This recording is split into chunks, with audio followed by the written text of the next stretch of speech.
مائی سے جب پوچھا مائی خدیجہ سے تو انہوں نے بھی کہا کہ ہمیں اس کی کوئی ضرورت نہیں ہے، کیا کریں گے لے کر کے؟ شمس الدین التمش اپنی 32,000 فوج کو لے کر کے صوفی صاحب کے یہاں ناگور تشریف لائے تھے، تو صوفی صاحب رحمۃ اللہ تعالیٰ علیہ نے اپنے خادم کو بھیجا کہ جاؤ گھر میں دیکھو کچھ ہے کیا، فوج آئی ہے، فوج کو کھلانا پڑے گا۔ انہوں نے جا کر کے گھر کی چھان بین کی تو اندر سے مائی نے بتایا کہ 2.5 پاؤ باجرے کا آٹا ہے، پورا 1 کلو بھی نہیں، 2.5 پاؤ ہے، کہا 2.5 پاؤ باجرے کا آٹا ہے۔ صوفی صاحب نے کہا وہی لاؤ، تو خادم لے کر گئے، آپ نے اس کو دیگ میں ڈلوایا اور اس کے بعد میں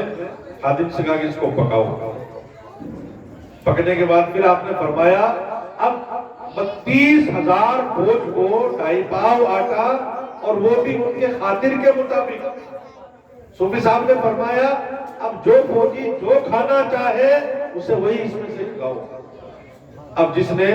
دال کھانی چاہیے اس کے لیے اسی میں سے دال نکلی، اور جس نے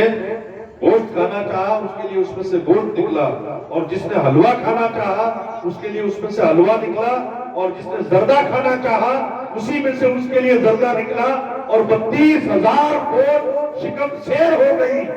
جب 32,000 فوج نے کھانا کھا لیا، شمس الدین التمش اس کرامت کو دیکھ کر کے بہت متاثر ہوا، اور اس نے صوفی صاحب رحمۃ اللہ تعالیٰ علیہ کی بارگاہ میں سونے کے سکے تحفے میں پیش کیے۔ آپ نے فرمایا اس کی کوئی ضرورت نہیں ہے، ایسا ہے تم اپنی آنکھیں بند کرو۔ اور جب اس نے آنکھیں بند کی، آنکھیں بند کرنے کے بعد آپ نے فرمایا اب آنکھیں کھولو۔ تو جب اس نے آنکھیں کھولی تو سامنے پڑی ہر چیز سونا ہی سونا دکھ رہی ہے، ذرہ ذرہ سونا بن گیا ہے۔ اور صوفی صاحب رحمۃ اللہ تعالیٰ علیہ کے سامنے یہ چیز دیکھ کر کے شمس الدین التمش تو دلی کا بادشاہ تھا، وہ حیرت کو استجاب میں پڑ جاتا ہے کہ ان خرقہ پوشوں کو اللہ نے کیا شان عطا فرمائی ہے، اور کیا قدرت عطا فرمائی ہے، کیا طاقت عطا فرمائی ہے۔ نگاہ ولی میں وہ تاثیر دیکھی بدلتی ہزاروں کی تقدیر سے کی،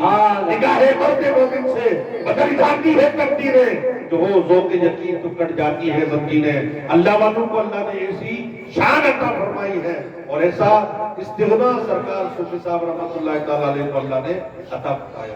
کیونکہ غریب نواز سرکار کے دربار سے آپ کو یہی ملا تھا، الطارق من الدنیا والفارغ عن العقبہ۔ آپ کے تعلق سے سرکار غریب نواز نے فرمایا یہ تو سلطان الطارقین ہے، صوفی حمید الدین تو تارک دنیا ہے اور غم آخرت سے بے نیاز ہے۔ اللہ نے اس کو بے نیاز کر دیا ہے، عقبہ سے استغنا عطا کر دیا ہے، اور دنیا آپ نے ترک فرما دی۔ تو سرکار صوفی حمید الدین ناگوری رحمۃ اللہ تعالیٰ علیہ کا عرس پاک بھی ہے، آپ ذرا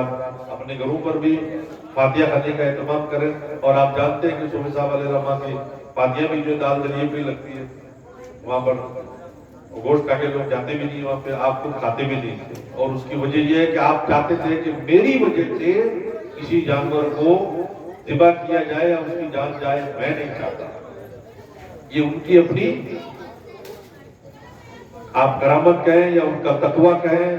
یا ان کا تصوف کہیں، یہ سرکار صوفی صاحب علیہ رحمہ کی امتیازی خصوصیت اور آپ کی شان ہے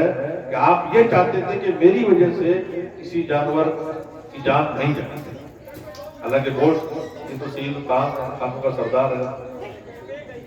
تو برادران ملت اسلامیہ، سرکار صوفی حمید الدین ناگوری رحمۃ اللہ تعالیٰ علیہ، سرکار غوث پاک رضی اللہ تعالیٰ کے فیضان سے اللہ تعالیٰ سب کو مالا مال فرمائے۔ آپ نے پروگرام پیش کیا، آپ نے ان کو نوازا، اللہ تعالیٰ آپ کی اس نیکی کو بھی قبول فرمائے۔ جن بچوں کو انعام دیا گیا